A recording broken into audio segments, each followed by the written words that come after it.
So will Maryland actually wind up winning out in the bid for a new Washington Commanders stadium? Well, Kevin Sheehan thinks so.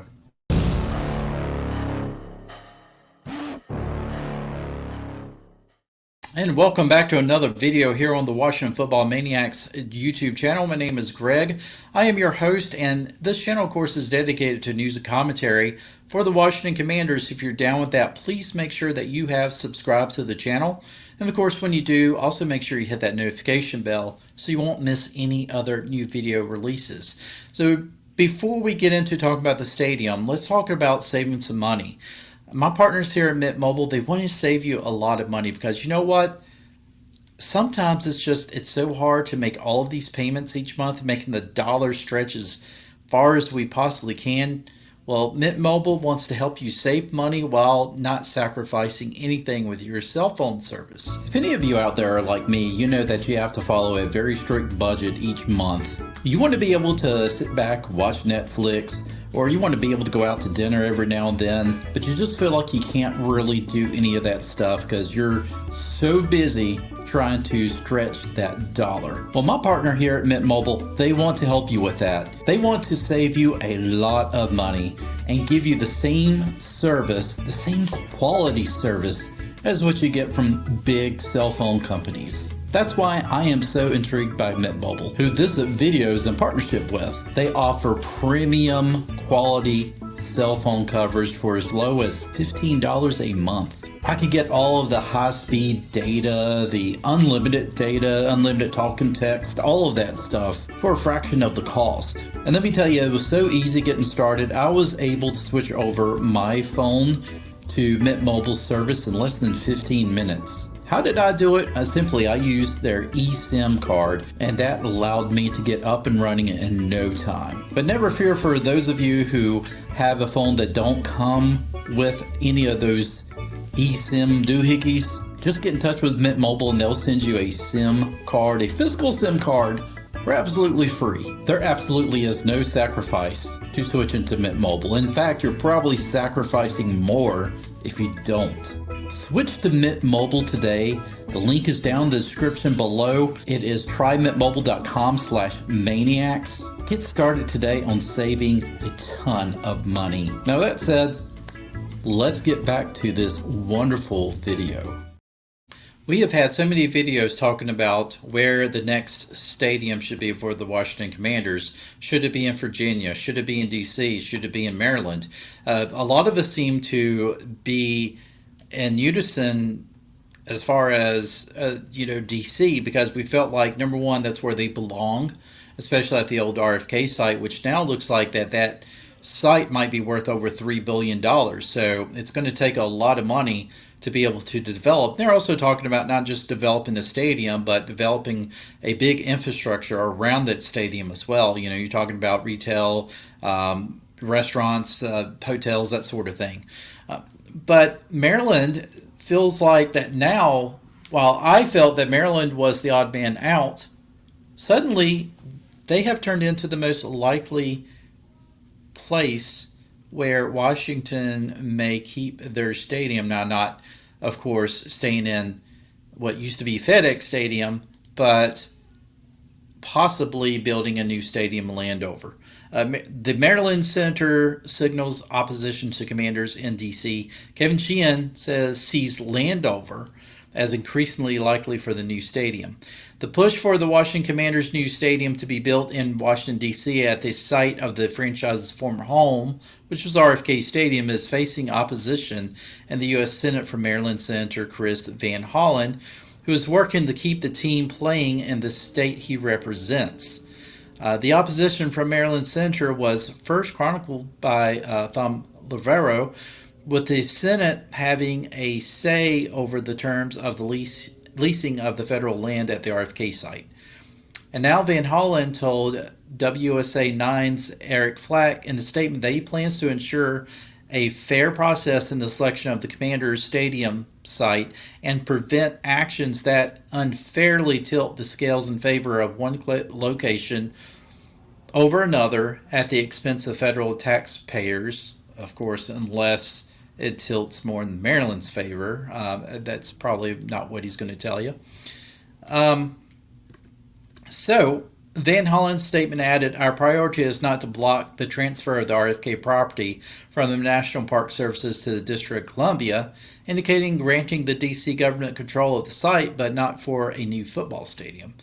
Kevin Sheehan pointed out that Van Hollen and Montana Senator Steve Daines, who has objections to the deal due to the lack of Native American imagery in the team's name and logo, to get legislation through Congress to give D.C. control of the land and stadium.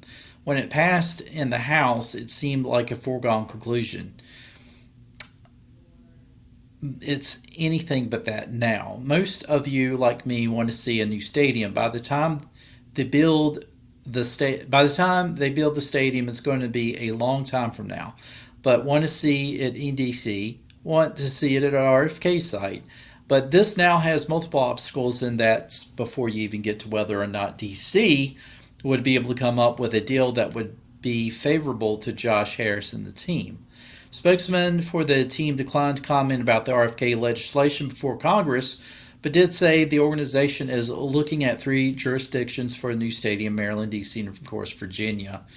"We remain eager to find the perfect location for our fans, our team, and the region." Despite all that, Sheehan still thinks somehow deals will be reached and legislation will get passed and a new stadium will be built at the RFK site. However, if he was over 70% chance that it would get done before, he is barely over 50% that it would get done right away. "The path of least resistance is clearly Landover," Sheehan said. "They own the land. Maryland wants them. Maryland will participate. They got plans to build up around the area as well, and the cost to the team will be least amount possible." So, yeah, I mean, that makes a lot of sense to me, why you would see them stay in Maryland. But at the same time, of course, a lot of fans have complained about the FedEx site. I know it's very difficult to get in and out of that site. So I would hope that if a new stadium were to be built and, staying in Landover, that they would make it to where it's a little bit more easier to access, a little bit more easier to get out. But I think a lot of fans just, in general, they just feel like it needs to be in D.C. I think overall, I feel like they need to be in D.C. But the Native American imagery thing that the senator talked about, that is kind of interesting. Maybe that is how a deal gets done. Because it seems so odd, so opposite that before, a few years ago, that the D.C. representatives, the mayor, and whoever else said that the only way that we will let the Washington football team, go back into D.C. is if they get rid of their offensive name. And now it's like you feel like you have senators now wanting to almost block, even though they say they're not, in the way they are. They want to keep this from happening unless that the team is able to get some sort of Native American imagery back into their name, the uniforms. And I'm all for this because I felt like the way that the name change went about was horrible, was terrible. And I could very well see some sort of deal getting done where, as long as they're able to come back and be as close to the Redskins as possible without maybe having the name come back, which I don't think the name will ever come back, but the Native American imagery certainly could come back if they do it the right way. And I, for one, would be okay with that. If that's a stipulation for Washington Commanders going back to D.C., but they have to change commanders to like Washington Warriors or something like that, by all means, let's do it.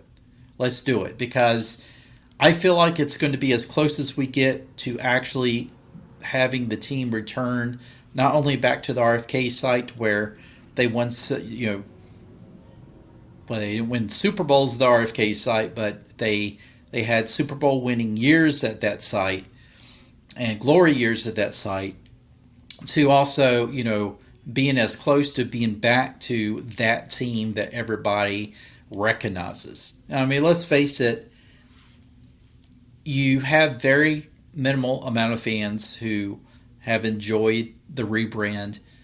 You have mostly fans. I mean, look, I still support the old logo. I don't think there's anything wrong with the old logo whatsoever.